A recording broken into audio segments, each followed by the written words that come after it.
இந்த பதிவு அப்பாவை நேசிப்பவர்களுக்கானது. கண்களில் கண்ணீர் இல்லாமல் வாசிக்கவும்.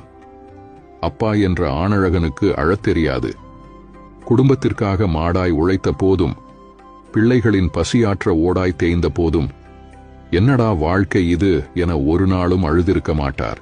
மனைவியை நெஞ்சில் சுமந்து, பிள்ளைகளை தோளில் சுமந்து, குடும்ப பொறுப்புகளை தலையில் சுமந்து, போகும் வழி தெரியாமல் விழிபிதுங்கி நின்ற போதும், தான் கலங்கினால் குடும்பம் உடைந்துவிடும் என கல்லாய் நின்றவர்.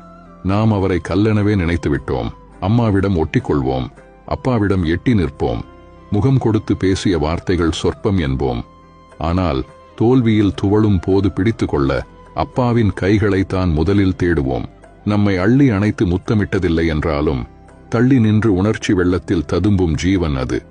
நாம் தின்னும் சோறும் உடுத்தும் உடையும் படித்த படிப்பும் அப்பாவின் வேர்வையில்தான் என ஒரு நாளும் அவர் சொல்லிக் காட்டியதில்லை. நேரில் நம்மிடம் 4 வார்த்தை கூட பேசாதவர் ஊர் முழுக்க நம்மை பற்றிதான் பெருமையாக பேசி திரிவார். அம்மாவின் பாசத்தை அங்கலாய்க்கும் நாம் அப்பாவின் பாசத்தை உணரக்கூட இல்லையோ? நமக்கு மீசை முளைத்தால் அவர் குதூகலிப்பார். தோளுக்கு மேல் வளர்ந்துவிட்டால் அவரே உயரமானதாக உணர்வார். வாழ்க்கையில் நம்மை முன்னே நடக்கவிட்டு பின்னே நின்று பெருமிதத்துடன் ரசிப்பார். நம் வாழ்க்கையின் பின்னால் அப்பா எப்போதுமே இருப்பார்.